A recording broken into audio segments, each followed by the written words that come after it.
تشکر که ما رو با این وبینار تکلیف کردید. نام من نگین ماست و من روبری مرکزی پسیخولوژی الگوی شخصیت هستم و بسیارتر با کاری عملی کار میکنم و با آدما مشورت میگذارم و این موضوع استرس با من به حد نزدیک است، چون که یگان آدم نبود در واقعی که استرس نداشته باشد و اویدی استرس همه وقت سر کار میکنیم. لیکن پیش از آن که من سر کنم امروز آغاز وبینارم میخواستم یک دو سخن اویدی خبرنگارانی توجی گپ زنم. پیش از همه میخواستم از این استفاده برده به شما برای کارتان مینداداری خود رو بیان کنم، چون که راستش رو گویم در شرایط حاضره کار شما به فکر من از دکتران یگان کمی ندارد، احتیاطات خودش رو البته دارد، لیکن چون بسیاری آدمان همچون دارو همچون یک نمیدونم همچون دارو انتظار میشن تا که یا اطلاعاتی تازه پیدا کنند که حالتشون بهتر گردد. برای همین آغاز میکنیم باشد. به سلاید دیگر میگذاریم. امروز درباره چی ما سخن میرانیم. البته یک ساعتی که برای ما جدا کرده شده است اونقدر کفایه نیست که ما با این موضوع چکورتر نظر کنیم، لیکن من کوشش میکنم همون تجربه عملی خودم رو استفاده برم و برای شما همین اطلاعات رو به طور کوتاه فهمو و ساده کرده پیشنهاد کنم تا اون که شما رو فهمید و استفاده بردتونید در حیات هر روزه خودتون. ما کمی اطلاعات کوتاه اویدی استرس میتیم. بعدا استرس از چی عبارت است؟ این بسیار چیز مهم است. اگر شما ساخت همین استرس چه خیلی پیدا شدن رو از خود کنید بسیار چیز برای شما فهمو میشه. چطور با استرس باید مناسبت کرد و پس‌آینده‌های استرس به چه آورده میرسانند. بعدا ما با سوال‌های درست در روانشناسی گفته میگذاریم، چون این بسیار مهم است. اگر شما یاد گیرید با خودتون سوال دادن و با اونها جواب یافتن به حد حیات شما رو آسان میگرداند. با خلاصه نگران میشیم و وقت تمام موند خدا خواهد نصیب باشد سوال و جوابم که وقت موند میگذارم. استرس یا اضطراب، من بسیارتر کلمه استرس رو استفاده میبرم. این با فکرم کلمه برای همه شناس است و همه اون رو نقدر درک میکنم و میفهمم. فقط میخوام کمی درباره اون فهمونم که خود استرس این جواب ما با تاثیر محیط است. تاثیر محیط این چیست؟ این رویدادها آدمان یگان چیز در حالت حاضره این پاندمی است، این هم یک تاثیر محیط با ما است و بیرون میبرد بارون میبرد مثلا شما به چتر، این هم استرس است. فرزندتان دیر اومد دیر کرده شده است، شما در استرس میشید، یعنی که بجای نباشیم با استرس دچار میشیم. بعضی خصوصیت‌های میخواستم، البته استرس برای همه یک خیل است، چون که ما آدمیزاد ساختمون یک خیل است، فکرانی ما قریب مانند است، اما البته برای کسب شما یک چند خصوصیت‌ها وجود دارد و یک اقلا سیتش رو من دنبال کردنی هستم. البته وابستگی به اطلاعات دقیق، شما همچون روزنامه‌نگاران میخواهید که اطلاعاتی که شما پیشنهاد کنید دقیق باشد و همه طرفه جوابگری، چون که برای این شما جوابگری بلند دارید و اطلاعاتی پیشنهاد شده. البته همه یک خیل با اطلاعاتی شما جواب نمیدید، برای بعضی مخصوص برای بعضی این دیگر خیل با این ریاکتر خودشون نشون میده و این نرمالی است. با شرایط اقتصادی و حقوقی جای داشته حاضر البته از هم استرسی بلند این است، چون که بسیار کارخانه‌ها محکم شده ایستادند، اویدی که آدم رو نمیدهند و بسیار وقت نمیدونم حقیقتا روی روزنامه‌نگاران توهین میگردند. این موضوع دیگر است. جواب ما با استرس از چی وابسته است؟ برای چی آدم‌ها هر خیل با استرس جواب میدهند؟ ما ما یک شخصیتی ناتکراریم و البته این نرمالی است که نه همه ما یک خیل با استرس جواب میدیم.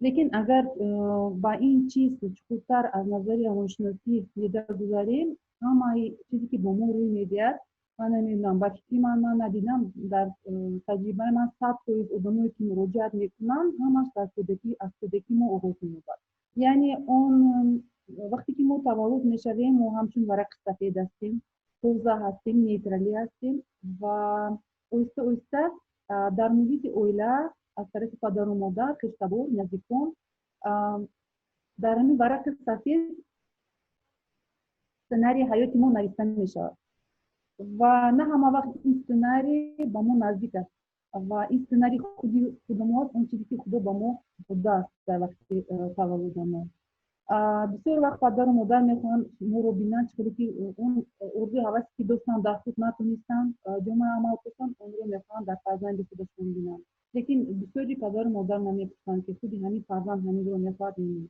این حوزه بسیار پرابلم کلان است من اویدی این بسیار گفتم نمیگذارم تنها میخوام رو قید کنم یعنی فکروی محدود کننده محدود کننده چی است وقتی که از مایدگی میگن که تو از ایده ای کار نمیبروی یا فقط در ترس حراس هستی یا خودداری با خودداری تاثیر میکند این چیزی که با ما روی میتد اون چیزی تربیه که ما میگیریم این یک نمود برنامه با روی ما در خانه ما در فکر ما پیدا میشد و همینطور هست در اینفورماسیون هم هست که آدم ها توی فیزیولوژی با مانند رابطه بیولوژی هستند در اساس همین فکرهای محدود کننده برنامه‌هایی که با آنها از دور کودکی جو گرفتگی بودند از روی همونو زندگی میکنند و کار میبرند البته اگر این برنامه نقض باشد موافق طبیعی ما باشد این بسیار خوب است لیکن اگر این ما نباشیم و با ما مفهوم نباشد ما همین مشکلی بسیاری رو در حیات آینده ما حس میکنیم این بسیار موضوع کلان است این اگر سر کنی اگر ممکن چند ساعت وقت دوام میتد لیکن شما باید همین چیز رو دونید دوم از چی وابسته است این بخش درک عقل یعنی که همه وقت کجایی که ما نباشیم در حالتی کجایی که در حالتی یا در کجایی ما نباشیم در پسیکولوژی همین معنی است یعنی زیست یعنی حالا و اینجا و حالا ما باید دویم برگردیم چون بسیار وقت ما با قفو نگاه میکنیم از آینده میترسیم و هم میکنیم لیکن ما فقط باید برگردیم در با همین روزی که میگن сознательная часть нашего мозга, یعنی درک کردن همون شرایطی ما در همون شرایط حاضر وجود داریم دیگر از چی وابسته جواب ما این طور با مفکوره یعنی وقت همخل معنی هست که امروز ما نتیجه حیات امروزه ما این نتیجه فکرانی و حرکتهایی که پیش از این دیده ما کردگی بودیم و این چطور بسیار وقت با واسطه عادت پیدا میشد عادتی فکری بد کردن عادتی غیبت کردن عادتی خود رو جمع کردن خود پس زنی و دیگر این عادت شدن میمونه و وقتی که آدم درک میکند که این چیزایی که هست در ما محدود میکنن و زندگی ما پیش نمیره عادتهای نو رو ما باید در خود ما تربیت کنیم و البته از همه چیز اساسی قرار خودمون اوید قبول دیگرگونی اگر ما خواهیم دیگرگونی اگر کنیم که همین استرس همین شرایط که باز داریم ما مطابق شدن نمیتونیم ادپتاسیا کردن نمیتونیم البته ما باید برای خودمون قرار قبول کنیم چون این حیات ما است بغیر از ما این کار رو هیچ کس کردن نمیتونه حاضر من میخوام با قسم اساسی وبیناری ما گذارم و اگر شما همین چیز رو نفهمید بسیار چیز برای شما روشن میشه شخصا برای من وقتی که من همین چیز رو فهمیدم من اداره کنی همین استرس با من آسان شد و بسیار چیزی که در حیات روبرو میشیم از دونستن همین قیمت همچون یک شپرگال گفتنی روی من میشه و یاردم میتونه در هر کل شرایطی مشکل با ما یاری میرسونه در کدوم این مرحله ما هستیم خود من شما با همین شما میتونم از چی سر میشد استرس؟ استرس سر میشد از رویداد سیتواسیا رویداد میگن چیزی که البته رویداد ما باید یگان خود تاثیر کده دیگر کده نمیتونیم پاندمی رویداد ما چیکار کردن نمیتونیم یگان آدمی نزدیک ما از دنیا رفت هیچ کار کردن نمیتونیم کارخونه محکم شدن ما هیچ کار کردن نمیتونیم، بسیار چیز از ما وابسته نیست.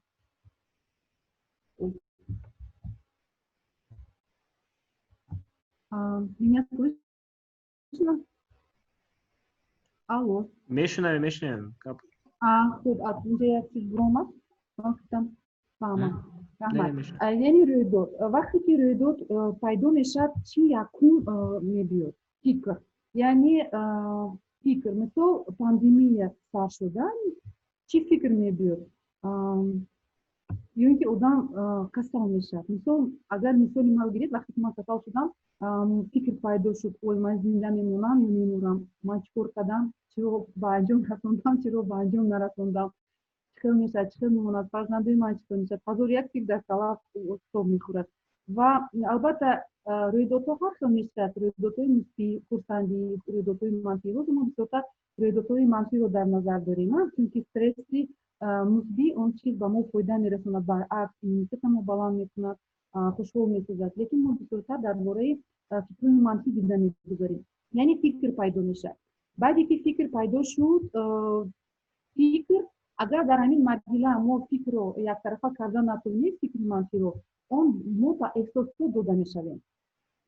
البته من چیزی که گفتم میتوند احساسات مثبتی و منفی، موضوع احساسات منفی این چی رو در نظر وقتی که کسل شدن میشه چی احساسات پیدا شد، وهمه چی میشه، چی میمونه، این احساسات منفی رو در نظر میگیرد. یعنی احساسات منفی یک خصوصیتی و جذبش همین که انرژی قوت ما رو میخورد. وقتی که ما با احساسات داده میشویم، وقتی که خودش فکر پیدا میشد منفی، یک نمود گرمونی هست که در ارگانیسم ما یک نمود گردونی بیوکیمیکی در سطح بیوکیمی روی میدهد، در نتیجه یک نمود گرمونو به خون ما میگذارد و در وقتی احساسات داده شده ما یک چند چیز رو حس میکنیم در بدنمون. شما با فکر موضوع اگر من اونها رو نمبر کنم شما میتونید همین چیز رو در خاطر بیارید و همین چیز رو احساس کنید. مثلا من حاضر وقتی که موضوع تکنیکی کماکت مشکل کشیدم و کامپیوترم کمتر دیر کار کرد، من راستش رو بگویم کماکت استرس کردم، چون که البته وقت بود و من از چی سر شد، از دلزنی و وقتش بسر نکردیم چی میشه چی میموند و دلزنی من پیش شد، چون که من با استرس راه دادم. یعنی که این کدام چیز رو ما در خودمون میتونیم دیدن، دلزنی پیدا میشد، نفسگیری ما تیز میشد با شدت، نبض خونمو رگی دستمو بلند میشد، تیز میشد، دستمو عرق میکند، میتواند عرق کنه. بعضی آدمو سرخ میشن، بعضی آدمو لرزه میگیرد. همین چیز اساسا همین چیزو بعضی شکم درد میشن، مثل شکمشون تیز میقپد. خاطرتون باشد وقتی که شما امتحان سپوری میرفتیتون در اینستیتوت هم خیلی احتیاط پیدا میشد، در هر یک تیم شکممو در میکرد، بعضی درد سرشون پیدا میشد.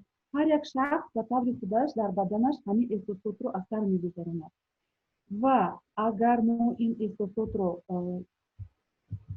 اثر گذارم از ما واسه این احساسات رو ما چطور اثر میگذاریم و همون با نگاه کرده جواب ما با این احساسات یعنی ریاکسیا پیدا میشه. در نتیجه ریاکسیا ما نتیجهش رو میبینیم. یعنی اگر که ما با احساسات داده شویم بدنمون مثل لرزه بترسیم که میمیریم، ما چطور میکنیم؟ ما فقط کوشش میکنیم اطلاعات منفی رو یابیم. ریاکسیا فلان جا چی شده، چی بوده، فلان جا و همین فکرهای ما منفی ما از دید و اطراف خبرهای منفی رو با ما جلب میکنند. ما دویم از همون اینترنت وابسته میشیم، ما دویم کوشش میکنیم که فیسبوک رو کشوییم، ما چطور میگیم زویستیم، وابسته میشیم از اینجا. فقط گفته و همین خیلی شد که ما فقط خبرهای منفی رو در اینجا، در نتیجه چی احوال ما بهتر نمیشه. ممکن که آدمی که مثل یک هفته با نقش شود ممکن یک ماه دوام کشد و ایمونیته آدم پاک میشه. این سخema بسیار ساده است، اگر شما این رو در خاطر دارید اگر برای شما آسان میگردد. اکنون من نمیخوام دوام دادم، میخوام همین سخema رو محکم با اساس کنیم، چون که بسیار مهم است موضوع خود اداره کنی. سما کنترل میگن، کنترل مثل ایموسی، یعنی چقدر ما خودم رو خود اداره کنی میکنیم. نگاه کنید در سطح رویداد یکون کار کرده میتونیم نیست علاقه این چیز رویداد یک طرف میمونید در سطح فکر پیدا شدن وقتی که من میگم یاد گرفتن در کار البته در سطح فکر ما میتونیم هم فکر رو قپیم و اون رو یک طرفه کنیم یا مونیم از ما وابسته است فکر رو در وقتش ما پیش میکنیم یا در سر ما جا میمونیم چون که در مدت یک وقت ما نمیتونیم دو فکر رو برابر در سر ما جای بدیم فقط یک فکر جای داده میتونیم برای ما این مثبت میشد یا منفی اون رو پیش میکنیم یا میمونیم از خود ما وابسته است یعنی در این مرحله فکر چیکار کردن ممکنه میخواستم با این چیز شما اهمیت دید چون این چیز رو شما میتونید بعدا استفاده برید و مشق کنید این مشقی موشکی معنی سرطان میشه گویی میشه یعنی این وقت چی گفتن ممکن است که این تنها فکر در سری من است در این کدام وقت فکری منفی سری ما رو بتون ضبط کرده میگیرد در اون صورتی که ما اون رو چکار میکنیم قپیده میگیریم اون رو فیکساسیا میکنیم قپیده میگیریم و جلوش میشنیم کسی همون فکر در سر ما توقف میکنیم برای همون وقتی که ما درک میکنیم این تنها فکر است ما نیستیم این تنها فکر و از من وابسته این فکر از این شوم در این وقت چیکار کردن میکنیم در این پیش کردن میکنیم شما تو میتونید بگید خودتون وقت داشتم از سری من توی جور نمیتونم چون که ما از فکر بالا هستیم اگر فکر شما رو ضبط کند معنی سری شما رو میشه این معنی دارد که فکر از بالای شما است و از بالای شما راهبری میکنه نه شما لیکن در حقیقت ما از بالای فکر هستیم همین چیز رو در یکی شما بگید من در اینجا کجایی فکر نیست وقتی که شما حس میکنید که از شما وابسته این فکر رو مونید یا درک کنید و شما خیلی آسان میگرده اگر که یگان سوالتون باشد آخر با اویدی همین چیز با میتونم روشن‌تر نقل کنم دوام میدیم وقتی که فکر رو ما یک طرفه کرده نتوانستیم و اون از علاقه بیشتر پسند و گذشت و معنامو جوگی و زیر شعوریمو گذشت احساسات پیدا میشدن احساسات این چی داد احساسات اموция میگیم اموция چه ترس و هم ضیقی حسیت گناهکاری و دیگر اون احساسات منفی که ما بسیار وقت در خود داریم وقتی که احساسات علاقه بر بدن ما میگذارد ما علاقه حس میکنیم اون رو و اینجا بسیار یک چیز مهم است وقتی که احساسات میبیاد و ما علاقه حس میکنیم در تنامو بسیار برای خود اداره کنیم در وقتش گفتن استوب یعنی من یا استوب این کلمه بین المللی است در وقتش گفتن استوب چون که شما علاقه همچون آدمی چه بگم با عقل میفهمید که اگر حاضر من همین فکر رو با احساسات داشتم اگر من حاضر با احساسات داشتم جوابی من اونقدر درست نمیشه چون که بسیار وقتی که ما با احساسات داده میشویم شما با من با فکرم راضی میشید که ما جوابی درست نمیتیم و میتونیم یگون خطا کنیم یگون جواب بدیم که یگون حرکت کنیم که بعد پشیمون شویم که برای چی من با احساسات داده شده همین کارو کردم و پشیمون میشیم برای همینم در وقتش گفتن است بسیار اهمیت کلان دارد وقتی که ما با خودمون گفتیم و حس کردیم که علاقه تمام با تمام این گذاشته است و این چیزی که من شما گفتم رویداد پیدا میشه در بعدن وقتی که استوب گفتیم میتوانیم من دو تکنیک رو با شما پیشنهاد میکنم یکم حرکت چون که بدن شما علاقه در هیجان است علاقه در حالتی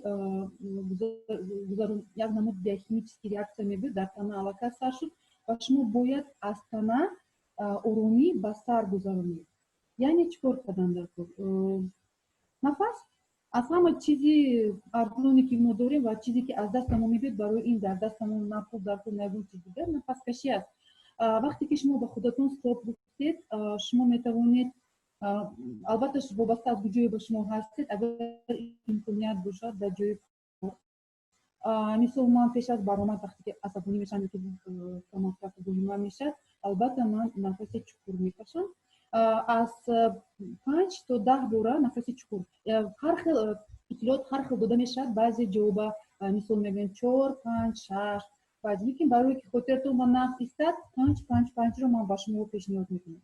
чӣ маъно дорад? дар 5 сония нафаси чуқур мекашед, 5 сония меистед ва 5 сония нафасатонро мебароред.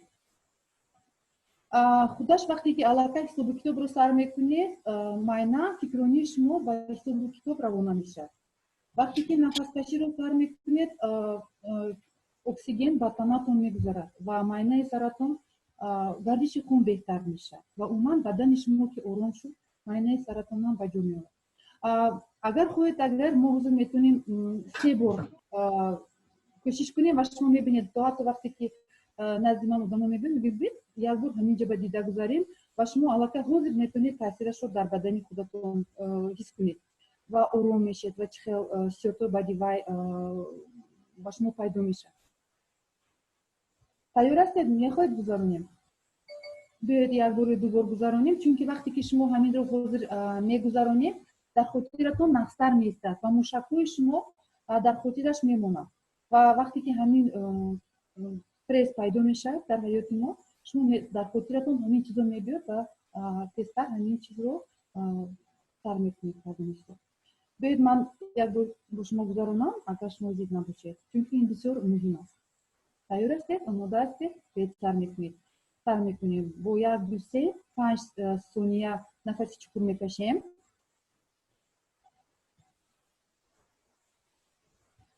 медорем ва оҳиста мебарорем. биёед боз як бори дигар.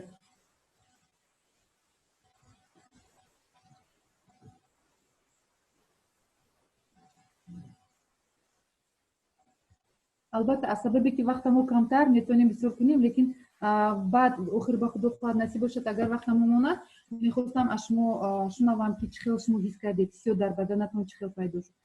вақте ки ин як ояш техникаи дигар аз сар гузарондани эҳсосот мебиёд ки мо одамои зиндаам, мо бояд эҳсосотро аз худамо гузаронем. агар мо эҳсосотро аз худамо нагузаронем ва онро аз ҳаётамон нагузаронем, ҳис накунем, ин эҳсосот ҷамъ мешавад. алалхусус эҳсосотҳои манфӣ агар инҷа биёду мо онро села кунем бо дарун бар, ва оҳиста оҳиста чӣ мешавад? ҷамъ шудан мегирад ва ин ба бадани мо, ба саломатии мо зарар мерасонад, ба психикаи мо зарар мерасонад. барои ҳамон вақте ки эҳсосот омад, қабул кунед ин эҳсосотро. мо одамои зиндаам, мо ҳама ба эҳсосот дода мешавем, лекин бо эҳсосот кор бурдан лозим аст. чӣ гуфтан мумкин вақте ки эҳсосот ба дода мешавед? мисол, ягон мисолро гӯем. ҳамон мисоле ки ман гуфтам, агар ман эҳсосот ба дода шудам, тарсидам, боҳима ки ман мемурам, ана чӣ хел мешавад? зиқӣ, гирья мебиёд, дилзанӣ мешавад, худатро бад ҳис мекунӣ ҳама тарафа, дарду сар пайдо мешавад. дар ин вақт чӣ гуфтан мумкин? стоп, ман ҳозир метарсам ва ин норма аст. ман одами зинда ҳастам, ман идеалӣ нестам, ман ин эҳсосотро бояд аз сар гузаронам. ман метарсам. барои чӣ ман метарсам? чунки мумкин ман иттилооти кофӣ надорам, барои ки ман ин фикрро дар сарам ҷо додам ва фақат аз ман вобаста аст ки чӣ хел ин фикрро, худидоракуниро ба гардани худам гирам. ман албатта роҳи ҳалли ин масъала, роҳи ҳалли ин мушкилотро биёбам. яъне ки эҳсосотамо чӣ кор кардем? аз манфӣ оҳиста оҳиста нейтралӣ ё ин ки мусбӣ багузарондем. дар ин сурат албатта ҷавоби мо дигар хел мешавад. мисол ман чӣ хел ҷавоб додам? вақте ки бо эҳсосот корбарӣ кардам, ман гуфтам ба худам, ҷавоби ман ҳамин хел буд. агар ман ҳозир гирья карда шинам, зиқ шуда шинам, аз ин ҳолати ман беҳтар намегардад. нағзтараш ки ман ҳозир тактикамро дигар хел кунам. ва ман тактикамро дигар кардам. ман куштам интернетро, ман ягон хабарҳои манфии оиди мурда, оиди росташро гӯям, ҳамон бораи ковидам нигоҳ намекардам. ман пурра ба хондан дода шудам, ман пурра ба кинои комедия тамошо кардам, ман китобхонӣ ба сар кардам. Ин ҷавоби ман шуд. Дар натиҷа ман тез ба худ омадам, ман тез саломатиам беҳтар шуд. Агар ман гирья мекардам, агар ҷавоби ман зиқи гирья мебуд, натиҷааш тамоман дигар хел мешуд. Ба ғайр аз ин ман худам азоб мекашидам, бо наздикони манам маро дида онҳорам зиқ мешуданд. Анамин чизе ки ман мехостам оиди сохти стресс ва худидоракунӣ гӯям. ба фикрам ҳозираш ба ин кифоя ва беҳад маслиҳатҳои зиёд ҳастанд дар интернет ва онҳоро ҳам дастрас кардан мекунад. Ман албатта имрӯз ҳамашро дида гузашта наметавонам. Ҳаст чизое ки мехоҳам ҳозир бо шумо дида гузарам. Ба чӣ оварда расонда нашудем, агар мо натавонем бо стресс ва стресс идора карданро ёд гирем. Ҳастанд хеле калима дар психология, номаш психосоматика. Ман бисёр вақт дар врачи Таҷикистана менависам оиди психосоматика ва ҳастанд одамоне ки аз назди ҳама намуд духтурон гузаштанд, бо ягон дарди сар ё ягон дард дар танашон ягон камбудӣ ёфтагӣ нестанд духтуро ва дору чизе ки нагузаронданд, чӣ қадар пул маблағ ба он зай накарданд, истифода набурданд, ёрдам накард. Дар натиҷа охири охир ягон духтур пайдо мешавад, мегӯяд як назди равоншинос ё психотерапевт гузаред. Мумкин ягон чиз дар натиҷаи мегӯям ки все болезни от нервӣ. Ҳақиқатан ҳам хел ҳаст рақамҳое ки 85% касалие ки мо дорои он мешавем, ин дар натиҷаи фикрронии манфии мо мебошад. Дар натиҷаи фикрронии маҳдудкунанда, ақидаи маҳдудкунандае ки мо дорем, барномаҳои манфие ки мо дар танамо ҷой додем, ин ҳамаш психосоматика. Яъне касали қанд, фишорбаландии хун, онкология ва дигару дигар, ин яке аз ҳамон аллергия. ҳозир беҳад ҷавонон бисёр омода истоданд бо аллергия. Инам дар натиҷаи ҳамин стрессҳо ҳаст. Албатта дар натиҷаи стресс мо метавонем мушкилиҳои муносибатдорӣ бошад дар оила ва дар кор. мо дар натиҷаи ҳамин чизҳо, дар натиҷаи стрессе ки дар оиладорӣ пайдо мешавад, на танҳо мо азоб мекашем, балки насли мо ва дар натиҷаи ин метавонем дар натиҷа тарбияи насли носолимро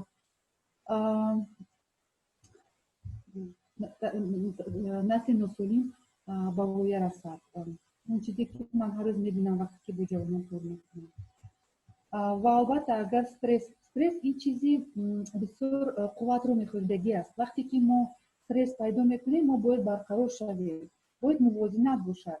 Вақте ки мо стресс мешавем, барқарор намешавем дар вақташ, стресс зиёд шуда мераду барқарор шавӣ, хафо мемонад, мо ба беқувватӣ, мо бо депрессия дучор шудаем. Депрессия ин вақте ки аллакай ҳичи намехоҳем, ин аллакай афсурдагии чуқур аст ва ба ин хеле намуд одамо аллакай то ҳатто духтур лозим аст ва то ҳатто касалии равониам оварданашон мумкин аст. Психология, вақте ки мо одамо кор мекунем, бисёр муҳим аст савол додан. Яъне ки саволҳои дуруст дар равоншиносӣ амалӣ бисёр аҳамияти калон доранд. Ва вақте ки мо бо стресс дучор мешавем, ҳамин саволҳо ба мо ёрдам мекунанд. На ҳама вақт назди мо ба равоншинос аст, на ҳама вақт мо имконият дорем бо равоншинос рӯбарӯ шавем ва ҳамин саволҳои худамро посух гирем. Лекин баъзе саволҳо ҳаст ки мо худамро ба худамо метавонем диҳем, то ҳатто вақте ки равоншинос назди мо нестам. Яъне мехоҳам бо ин саволҳо шуморо шинос кунам. ин саволҳо чунин аст: фикри манфии маҳдудкунандаи ман боз чанд вақт давом хоҳад дошт? Боз чӣ қадар ман ҳамин фикра давом медиҳам? Окей, имрӯз фикр мекунам, пагар фикр мекунам, як моҳ фикр мекунам, 3 сол фикр мекунам. Окая? ба ин савол одам бояд аниқ донад.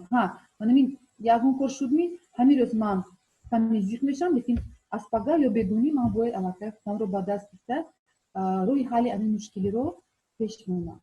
Дигар савол: ин гуна фикрронӣ ба чӣ оварда мерасонад? Вақте ки мо ҳамин чизро вақте ки якум савол ба ҷавоб додем, намедонем чӣ қадар вақт, ман намедонам, аз ман вобастани дигару дигар баъзе вақт одамон фикр окей биёед давом додан гирад биёед мана мисол 1 ҳафта 2 ҳафта 1 моҳ 1 сол давом кунад ба чӣ оварда мерасонад чиста фикр кунед ҳамин ҳоло мегӯем ки здесь и сейчас инҷо ва ҳоло фикр кунед ки ҳамин фикр агар давом додан гирад ба чӣ оварда мерасонад ва метавонед то ҳатто ба худатон як тасвирое ана ман зиқ шудам ана ман касал шудам ана наздикони манам баробари ман зиқ шуда аҳволи мана дида наздикони ман азоб мекашанд манам хеле дорам клиентое ки худашон дар депрессия буромада наметавонанд гирду атрофашон беҳад азоб мекашанд мумкин зиёдтар азоб мекашанд нисбати ҳама одаме ки худаш дар депрессия аст ва ба чӣ оварда мерасонад ин чиз ба шумо лозим аст саволи дигар яъне ки вақте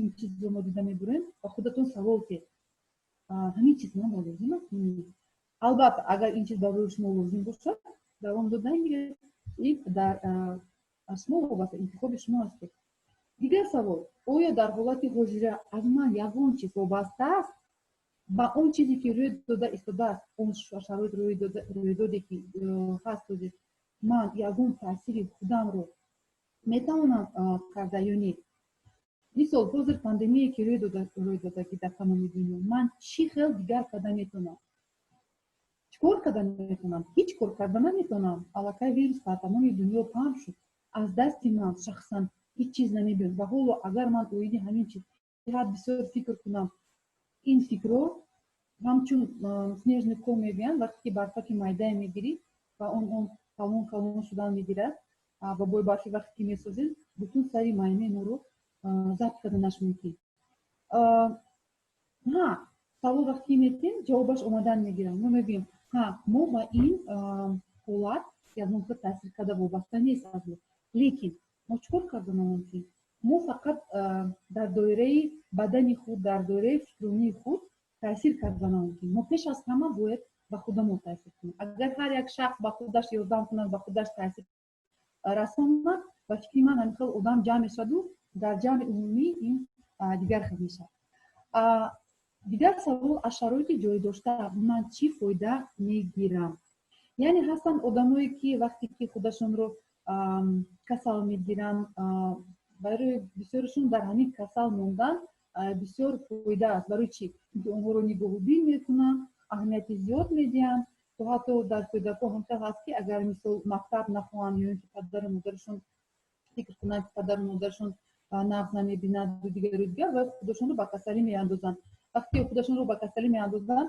падару модарон бисёртар ман туро дӯст медоранд бисёртар ӯро ба оғӯш мегирад ва бисёртар аҳамият медиҳад барои то ҳатто бачаҳо кӯдакҳои майда аз ҳамин чизам касал шудашон барои диққат аст ва дар шароити ҳозира пандемия бовар кунед ҳақиқатанам фоидаашро дида мумкин аст албатта ман мефаҳмам оиди иқтисодӣ мавзӯи вай ҳаст дигару дигар лекин ба умрӯи замон агар мо ҳозир дар ҳар як негатив камаш ба 5та фоида 5та позитивро ёбем мо мебинем ки дар ҳақиқатанам ҳама он чизе ки рӯйдодҳои ҳаст он қадарам бадвоҳима нест мисол вақте ки ман касалро ҷода шудам ман гуфтам чӣ хел ман ҳамин чиз барои ман чӣ фоидаи якумаш ман то он вақта бисёр монда хаста будам гуфтам якум ман дам мегирам дуюм он китобое ки ман хонда натонистам мехонам он вебинар ва дарсое ки мехостам дида гузарам мебинам чанд вақт мехостам комедия бинам ягон хел кинои шавқовар бинам яъне ки ман тавонистам тарафҳои фоидаи ҳамин чизро барои худам пайдо кунам дар ин шароит дар шароити изоляция мегӯянд дар интернет беҳад бисёр рекомендация пешниҳодҳо ҳаст ки чӣ хел ин вақтро фоиданок истифода бурд метавонем ин чизро ёбем алалхусус агар ки ҳозир вобаста бошад аз касби шумо агар ки шумо ҳозир ҳис кунед ки ин касби шумо нест шумо метавонед касби навро ёд гиред агар ки оиди кадом мавзӯъ бо мо метавонем сухан ронем ягон чизи навро хобиятонро давом ягон хоби нав пайдо кунед муносибат бо фарзандатонро фарзанд беҳтар намоед با اونها بسیارتر وقت گذرانید.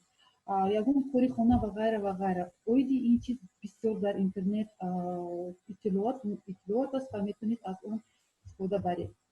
من میخواستم دقت شما رو به خلاصه با یک چند خلاصه آورده رسانم. خلاصه بسیار مهم است و اگر ما اونها رو درک کرده فهمیده توانیم، چونکه اساسی چیز این درک کردن است، گیروندنی در کلای ما است. و اگر شخص قابلیت اداره کنی فکرانی خود نداشته باشد، فکر این قابلیت رو به دست خود میگیرد. من کمتر درباره این چیز گفته گذاشتم، یعنی که اگر ما از بالای فکر خودمون نباشیم و خوجاین فکر خودمون نباشیم، فکر خوجاینی رو به دست خود میگیرد و با ما خوجاینی میکند و ما غلام فکرهای خودمون میشیم. اما با این درکور با این سوال جواب دادن درکور. دیگر خلاصه بسیار مهمی که من میخواستم قید کرده گذارم، ما میتوانیم رویدادها رو دیگر کنیم. ما نمیتونیم رویدادها، اون چیزی که علاقه رویداد دیگر کنیم، ولی ما میتوانیم مناسبت خود رو نسبت اونها دیگر سازیم. حاضر چیزی که در دنیا پاندمی است، حقیقتا این رویداد و ما علاقه چکار کردن نمیتونیم، لیکن دیگر کردن فکرانی ما، داشتن اطلاعات برای پیشگیری، داشتن اطلاعات، مثال در وقتی که ما کسل میشیم از کجا فهمیدم که ما کسل هستیم، با کجا مراجعت کردن در کار، کدام دکترها همین چیزا طبابت میکنند. این چیز برای ما یادم میکند که وهمه نکنیم و احساسات داده نشویم و ریاکسیه جواب ما با احساساتمون چقدر بگم درست باشد. این چیز هم به نسبت آدمایم دخل دارد. از آدمایی که ما دیگر کردن نمیتونیم، مثال رهبریت شما، یگان رفیقای شما، نزدیکان شما، این شما با نگاتیو میتونید با شما فکرهای منفی جاری میکنن دیگر و دیگر و ما اونها رو هم دیگر کردن نمیتونیم، لیکن ما میتونیم فکرانی مناسبت خودمون رو نسبت همین آدما دیگر کنیم. یکم با قبول خودتون، شما باید یکم این کمتر از موضوع بیرون است که میخوام با شما همین چیز رو اطلاعات کنم. پیش از همه ما خودم رو باید قبول کنیم. من خودم رو دوست دارم و قبول میکنم چه خیلی که من هستم. دیگر خلاصه مهمی که من میخواستم از این روزه بکنیم و بورم، استرس ها در حیات ما همه وقت هستن. استرس ها یک قسم حیات ما هستن. ما به آنها زندگی کردن نمیتونیم. تنها استرس ها بلندی اوجش بلند و پست میشه، درازیش دوامناکیش کوتاه یا دراز مدت میشه. این چیز همش از ما وابسته. اگر ما اداره کنی رو تمام استرس، ممکن همین استرس و یک روز، یک ساعت، 2 ساعت وقت نمورده، ممکن با این استرس ما داده شویم 1 هفته 2 هفته، ممکن در این استرس ما تمام حیاتمون زندگی کنیم. چخیل ما جواب میتیم با استرس؟ این قرار شخصی ما و این چیز رو ما باید درک کنیم. این بسیار بسیار مهم است و اگر ما این چیز رو فهمیم بسیار فایده میبینیم از این چیز و درک کردن حالتی که ما در مشکلی که ما در اون حاضر هستیم آسان میشد و روی حل همین مشکلات در وقتی که ما با احساسات داده نشدن ما وقتی با احساسات داده نشده هستیم حل مسئله آسان‌تر، همون جواب و حل درست همین مسئله مشکل با سر ما تستر میگه. با واسطه اطلاعات نه، با واسطه آدمان، با واسطه دست ما با یگون کتاب می‌وردد، از پیش ما یگون آدم میبراید. اگر این سوال از ما بیرون آمد، البته از بیرون به جواب با ما میبید. یک چیز دیگر، چیزی که ما از خود ما با بیرون پخش میکنیم میدهیم، اون با ما گشته میبید. البته اگر این نیتی نیک، فکرهای من مثبت، خرسندی، اون چیزی که خدا به شکر هر روز خداوند به ما میدهد شکرگزاری باشد، اگر همین چیز ما با گشتن میبود چیزای مثبت. اگر که ما فقط فکر منفی کنیم و انا پگا این نمیشم انا پگا میمورم انا پگا ما فکر یا اون کس میگه ادستات نمیبیود برای بیر کارمو برای نمیگیره و دیگر اگر این چیز در فکر شما تو خورده ایستد البته همین چیزو شما با خودتون جلب کرده نیستید. برای اون وقتی که کسال شدم و فکری مردن بود در اینترنت میگفتم این چیز رو فقط این آدم گذاشت از دنیا و آدم گذاشت وقتی که خوب بودم از تگی تلویزیون و یک مرده برآوردم من خاطرم درک کردم که من حضور همین چیزی که بسیار اهمیت میتونم فکر میکنم همین فکرهای منفی با من از گرد و اطراف چطور میکنن میچسبن.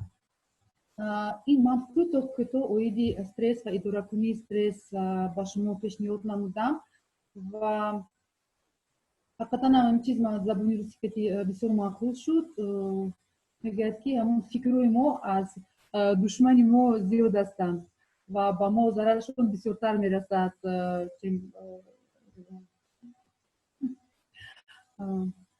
ضررشون زیادتر از دشمنای ما. با همین جمله میخواستم در اومده تو رو باید میرسم تشکر شما برای دقتتون و وقت موندن برای سوال و جواب اگر باشد من تیار هستم. تشکر زیاد معلم جان برای وبینار خیلی خوب و امیدوار هستم که اشتراکچیان نیز از آن بهره بردند و اگر یگان سوال باشد لطفا آن را میتوانید یا طریق در چت گذارید نویسید یا اینکه ویدیو خود رو ایران کرده طریق ویدیو سوال خود را به معلومات دهید. مرحمت کی سوال دارد؟ سخن به شما به اشتراکچیان.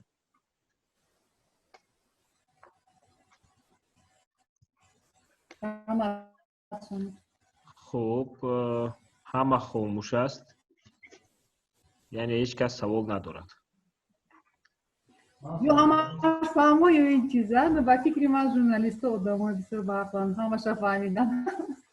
خوب یک سوال هست مرحمت یکی از اشتراکچیان یکی از همکاران ما سوال داشتند میتوانید ویدیو خود را گران کرده سوال دهید.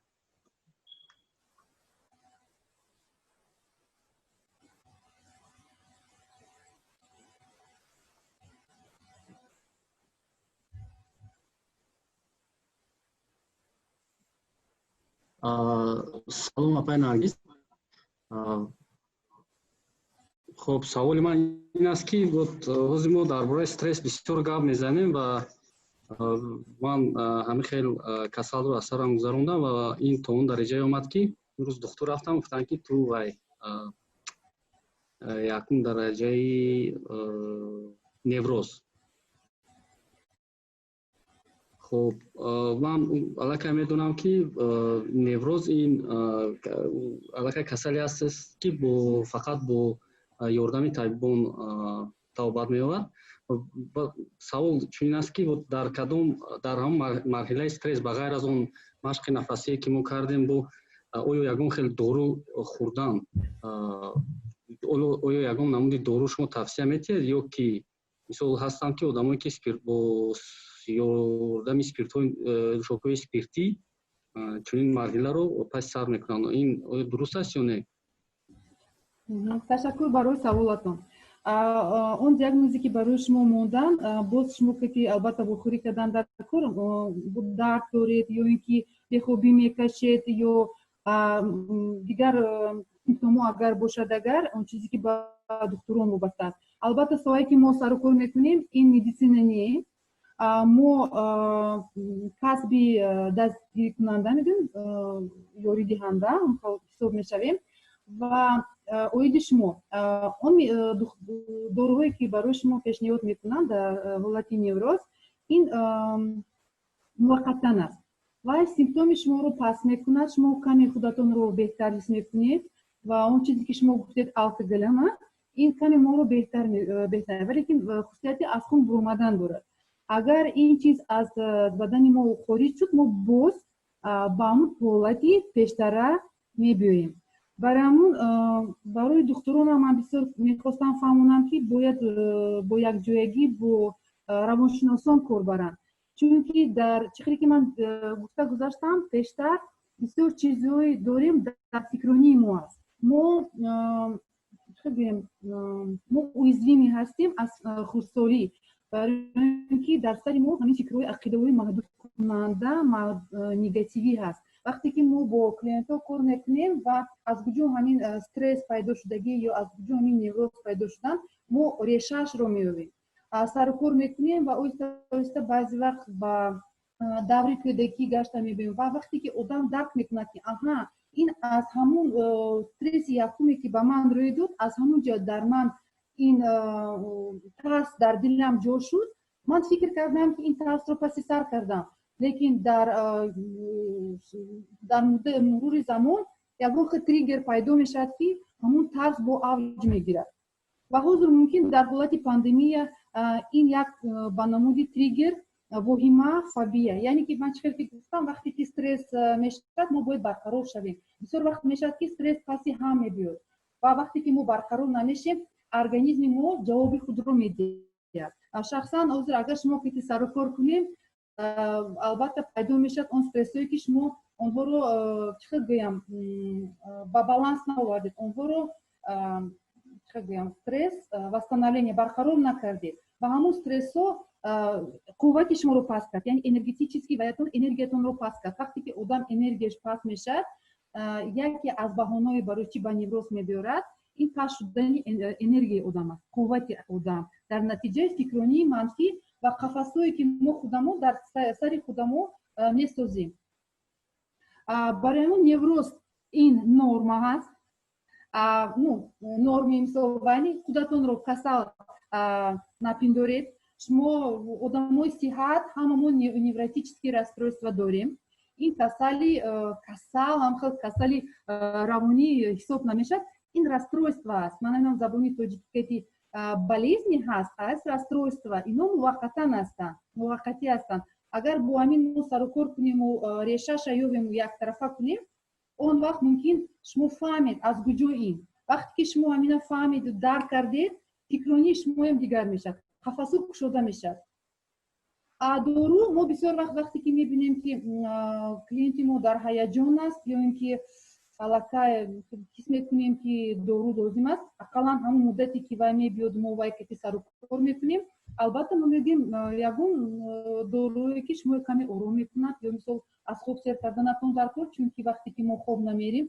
اینم بهت انرژی زاتراتنی هست و به قوت میشیم اگر خوب نرویم برای اون بسیار وقت ما همکاری میکنیم با نیوروپاتولوگ بسیار وقت نیوروپاتولوگ بعدی تبابت وقتی میبینن که خیلی کمتر با همون احوالات بگرد اومده ایستن آیا با ما میفرستونن و همین خیلی ما با نیوروپاتولوگ همکاری میکنیم و میبینیم که بعضی وقت میشد که بعدی پسیخیاتر رو پیش ما میبینیم وقتی که بعدی نیوروز و دیگر پسیخیاتر بسیار داروشون با قوت است و بسیار آدم ها میبینیم که خوبولو کرخ گرم اون وقت ما کار کردن نمیتونیم چون که آدم در کردنش بسیار مشکل است ما میگوییم که شما همون تباباتتون رو کنید یا اینکه کم کده با نول بیارید بعد شما باید درک کنید شما باید فکر کنید شما باید با خاطر بیارید شما باید کور برای دو وظیفه خانگی میتیم آدم با همون تریلوف میکنه در خونه افرماسیون جای عقیده های منفی و عقیده های نوش رو میسازیم یعنی جای فکر های منفی فکر های مثبتی ما علیش میکنیم یعنی که این کار اندیویدوالی است لیکن هیچ محل روی افتاده نشوید اون چیزی که شما گفتید این گفتی روسو کنیت سویتا نیست این البته روش هست تشکر زیاد مریم جان من امیدوار هستم که به سوالشان جواب گرفتن در اینجا باز دو سوال دیگر در چت هست یکی از سوال‌ها چون است که یگان مشق‌های آرام کننده توصیه می‌داده مشق‌های آرام کننده اگر که چند اصولش هست من درست هم رو دیدن گفتم فوکوس یعنی فوکوس وقتی که ما یک چیز رو میگیریم و اویدی همون چیز فکر کردن میگیریم هست فوکوسی همون نسبت همین فکر دیگر چیز گذراندن مثلا اگر ما همون وقت با وهمه ترس میگه که با فوبی پیدا میشه ما همون وقت اراده خود رو باید استفاده بریم و فوکوسی فکر مایه با مثل میز من این روچکا این کبود منه سرخ نکاش تیز و کوشش کردنم در کار که همین فوکوسی فکرمو با دیگر предмет گذارونی. اینم یک از متدی پیدا که فوکوسی منفی و فوکوسی здесь и сейчас و این ما رو آروم میکنه. آروم کننده حاضر میتوند موسیقی، بعضی آدم‌ها با بسیار رقص، حرکت‌های جسمانی، بعضی سپورت، بعضی میتونن دوان، بعضی میتونن بیرون прогулка بروین با بیرون هوای تازه. اگر که مثلا سحر رو بگونی اگر باشه تازه البته گرم است میتونن آبازی کنند. یعنی اون چیزی که با بدنشون حلاوت میبخشد. بعضی آدم‌ها چقدر استرس مثلا زن‌ها چقدر میکنن اونها وقتی که عصبانی میشن با جوشویی دست میزنن یا اینکه دیگه طبخ میشن یا اینکه میرن بیرون میرن. یعنی که ما کوشش میکنیم که فکرمو با دیگر جا روان نکنیم و با بدنمو یعنی که معنی سر فکرونیمو با بدنمو علاقمند است. ما اونها رو جدا کردن نمیتونیم. برای همون یا تنکتی معنی سرمو آروم میکنیم یا فکرهای دیگر کردن ما تنمو آروم میکنیم. اما وقت هم خیلی حرکت است یا از بالا با پایین یا از پایین با بالا است. همین چیز و حاضرش با فکرم همین قدرشم بگویم. بو و медитация مشمول با توصیه میدادم. شخصا برای من медитация به حد یاری رسوند وقتی که این بودم میبرم آروم میکنم. اونجا سخنرانی هست، اونجا یک موسیقی بسیار آروم است و تو ریلکساسیون میشی، مشکلات آروم میشد، سر میتی مشکلات. بسیار وقت پرابلم در چیز وقتی که ما عصبانی استرس میشیم مشکلات شخ میشن. وقتی که ما مدیتاسیون رو گوش میکنیم مشکلات آروم میشن. شما ممکن بسیار شما از این چیز استفاده بودید و تاثیر مثبت اون رو در خود حس کردید. آقای نرگس رحمت کلام توصیه های خوب. یک سوالی که دیگر داشتم رستم هست. مرحمت سوال دید بعد باز یک سوال دیگر از چون نظر کرد. اپی نرگس من یک سوال داشتم. مثلا وقتی که از کودک ها میروم اینترویو گیری بهتر است که من کودک نه پدرست نورست مثلا برای او بهتر است که من خودم رو معرفی کنم که من ژورنالیستم و درباره چاپ میکنم میتوانم اطلاعات بیشتر از او بگیرم یا که گویم که من دوست تو هستم بیا هر چیزی که بود همش رو برای من پورا قصه کن نقل کن. کدام وریانت برای من میتواند کمک کند که این فرمت اطلاعات بیشتر رو از دهن کودک кашиде гирам? Кудак ребенок расположен больше к другу или чем, например, к профессиональному журналисту?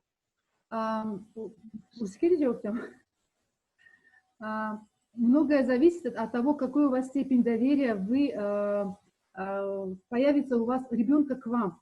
Потому что считывание идет невербальное. То есть одно, когда вы говорите, но другое, что ребенок видит и чувствует. Когда вы идете с, как сказать, благими намерениями, это чувствуется. Когда вы искренность, вот от вас как бы сейчас не такое идет, а вот искренность. Может, в первую очередь, тавсия метам ки дар бораи худи кӯдак пурсед, хонданаш, аз хонданаш пурсед, чиро дӯст медорад, кадом мусиқиро дӯст медорад. Яъне кӯшиш кунед ки гуфти русул на одной волне сначала быть с ребенком.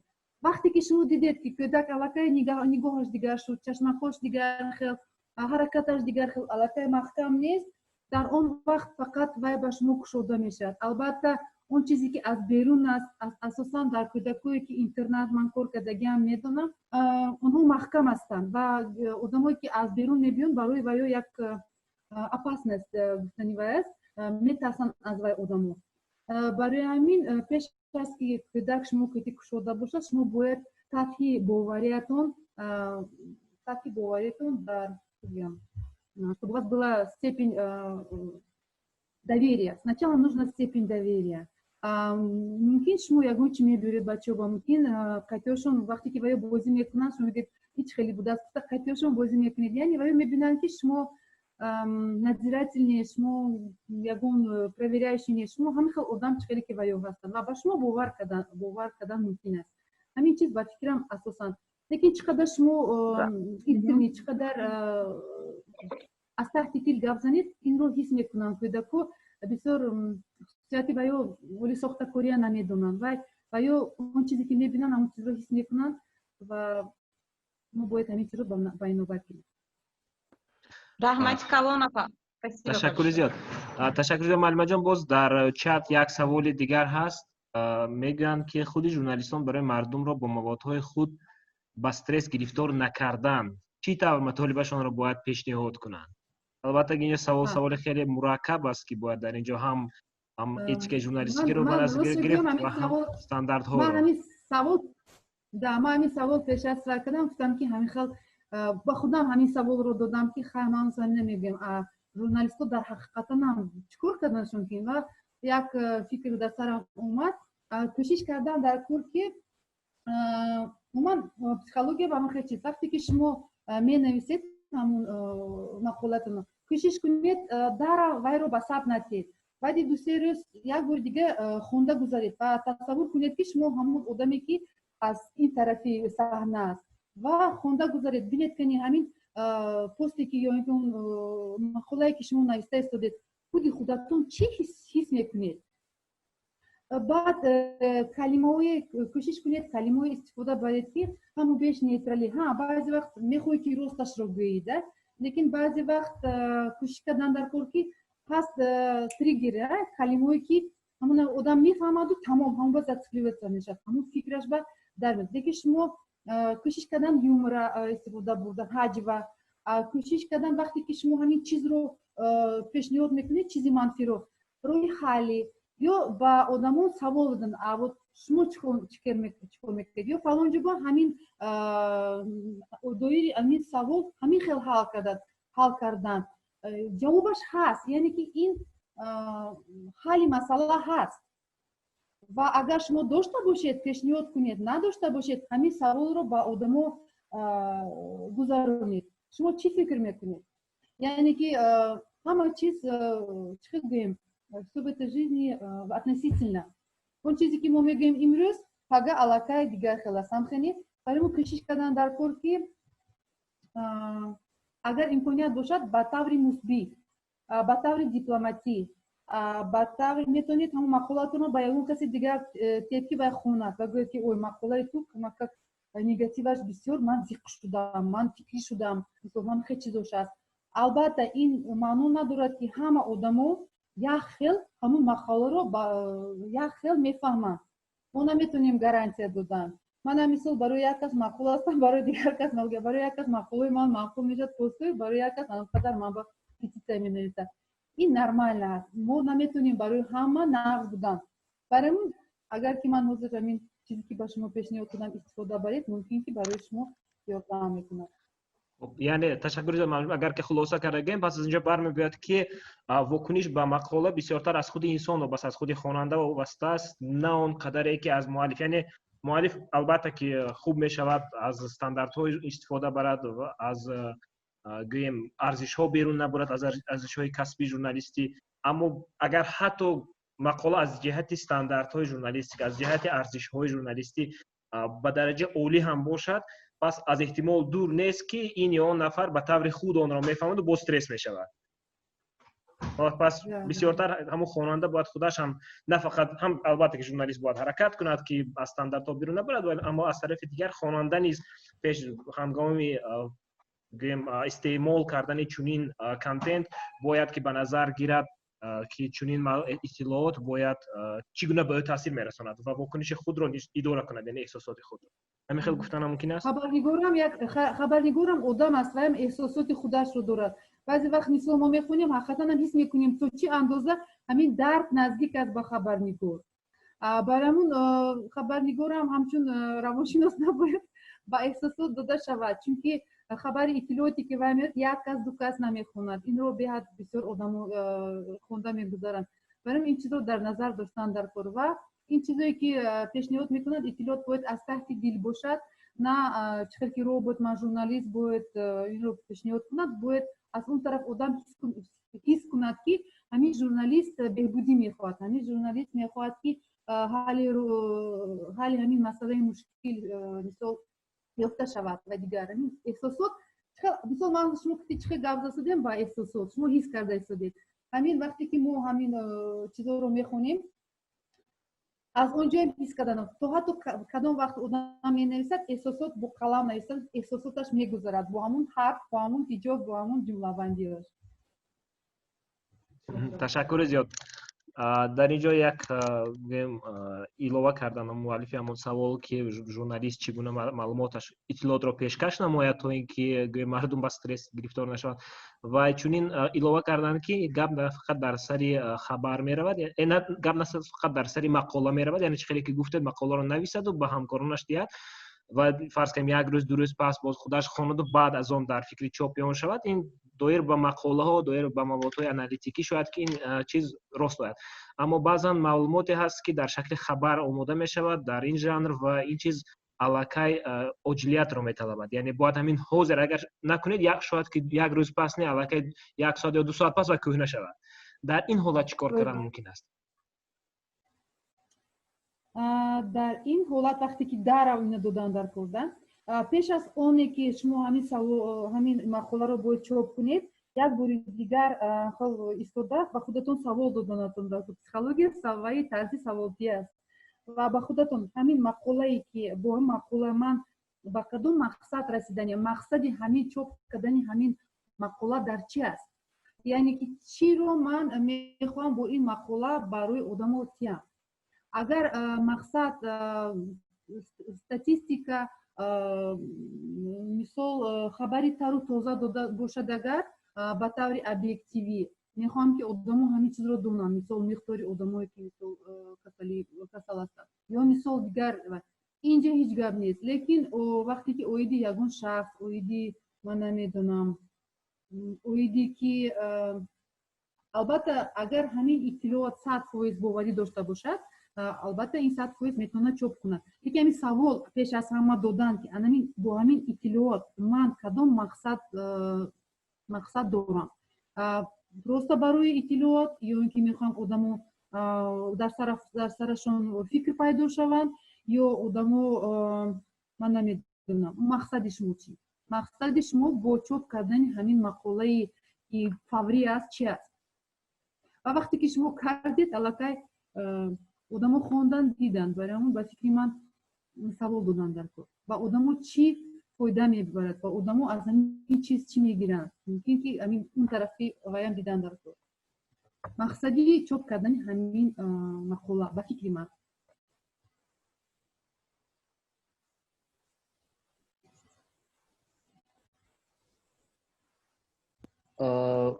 раҳмат апай Наргиз, ман боз як савол дорам. чӣ хеле ки ҳамаи мо медонем ба ғайр аз он манбаҳое ки шумо ҳозир мо суҳбат кардем, яъне манбаҳои стрессӣ маълумот, боз ман медонам ки шароити корӣ низ ин яке аз манбаҳои стресс мебошад, яъне вибирация там чӣ мешавад боду ҳаво равшанӣ ҳамин чизҳоам дар шароити кору ман гӯем ҳамин чизҳоам ба фаъолияти корӣ таъсири худро мерасонад. ягон меъёрое ҳаст ки мисол ба ҳамин работодатело кордеҳ мегӯем ташкилотҳо бошад ки ҳамин меъёрҳоро онҳо вай кунанд саблюдат кунанд. яъне масалан ҳаст ҳозир бисёр офисҳо шароитҳои худро ҳамчун open space мегӯем, open space ҳамин оиди open space шумо чӣ фикр доред, хуб аст ё бад, чӣ таъсири худро мерасонад? ин савол албатта як хел ҷавоб дода намешавад. Ман худам дар open space кор кардагӣ ҳастам ва ин вобаста аз мумкин касби шумо. Агар шумо ҳозир оиди хабарнигоро бошад open space ва ба фикри ман кор карда мумкин аст барои шумо, чунки дар шумо фақат барои шумо компютер лозим аст, интернети бақувват ба суръат лозим аст, ба шарте ки шумо мисол бо гап назанед, чунки open space ва одамои бисёр ҳастанд, баъзеҳо доранд наушники, баъзеҳо не ва албатта суханое ки шумо мегӯед ҳама метавонад шунавад. барои ҳамон агар ки мисол вобаста набошад бо видео, вобаста набошад бо суханронӣ дигару дигар, ба фикри ман ба ин шароити open space мутобиқ шудан мумкин аст. чунки шумо ба интернети ба қувват аркор наушники ва концентратсия дар он коре ки шумо мисол оиди ягон бахш менависед ва дигару дигар. мисол барои ман онқадар нағз набуд. Ман фақат ҷой мекофтам чӣ хел одамо ки ман сару кор кунам ва онҳо меомадан шарм медоштанд ва дигаро медиданд ки назди равоншинос одам омад ва ин барои ман дуруст набуд. барои ҳамин ҳар як шахс барои худаш интихоб мекунад. оиди шароит дар ҷои кор ин ответственность ҷавобгарии худи роҳбарият аст. агар роҳбарият барои беҳтар ва самаранок кор кардани коргарои худаш заинтересован бошад, вай бояд ҳамин шароитро муҳайё кунад. агар охрана труда ҳастам хеле чизо ёфтан мумкин дар интернет ба фикри ман ҳаст стандартҳое ки дар он вобаста аз касби шумо бояд чӣ қадар квадратный метр бошад шумо барои ҷои коритон, рӯшани чӣ қадар бошад, мисол лампочка дигару дигар, ҳавои мисол кабинетатон чӣ қадар бояд бошад. ин чизҳо ҳамаш меъёрҳо ҳаст. онҳоро ёфтан мумкин ва ба шартномаҳои шумо, агар шумо шартнома дошта бошед, ба контрактҳои шумо навистан мумкин аст ва инро аз тарафи роҳбарият бояд дида гузаранд. чунки албатта дар шароити ин хел стресс ҳаст. он қадар мумкин стресси вай не, лекин фикро пайдо мешад. ана мо гарм, ана бо ин ку ҳазор як фикро шуморо чикор мекунад, аз кори асоситон дур мекунад ва шумо концентратсиятонро ба коратон бевосита карда наметавонед. барои ҳамин ин фақат кор бо роҳбарият аст ва ин стандартҳоро ёфтан мумкин аст. ҳастанд ҳамчун стандартҳо. ташаккур. раҳмат. иштирокчиёни гиромӣ, касе савол дорад метавонед микрофонтонро гиром карда саволтонро диҳед. аммо боз як ёдовар мешавам ки вақти мо ба охир расида истодааст. барои ҳамин шояд як саволи дигарро қабул кунем ва пас аз ин вебинарро ба анҷом расонем. марҳамат, ки савол дорад метавонед микрофонтонро гиром карда савол диҳед.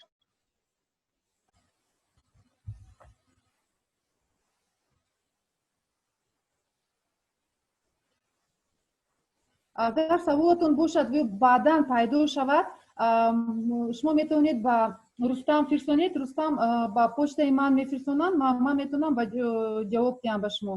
ман бо дорам, номерам ба WhatsApp дорад. марҳамат, агар ки ягон саволое ҳаст ки 15-20 дақиқа вақти ман нагирад, ман тайёрам барои шумо дастгирӣ кунам ва ба саволои шумо посух диҳам. خب تشکر زیاد معلومه جان. بس هم خیال کنیم چون که ما متاسفانه وقت شما رو هم گرفتیم البته 15 دقیقه زیادتر شما ببینید بله وقت شما ما باید از میتونستگی ما زیاد دیم برای آدما. تشکر زیاد باشه. تشکر زیاد. خب بار دیگر مینداری خود رو میرسونم به شما که وقتی خود رو دریغ نداشته با ما درباره نازکی های اداره کنی استرس نقل کردید.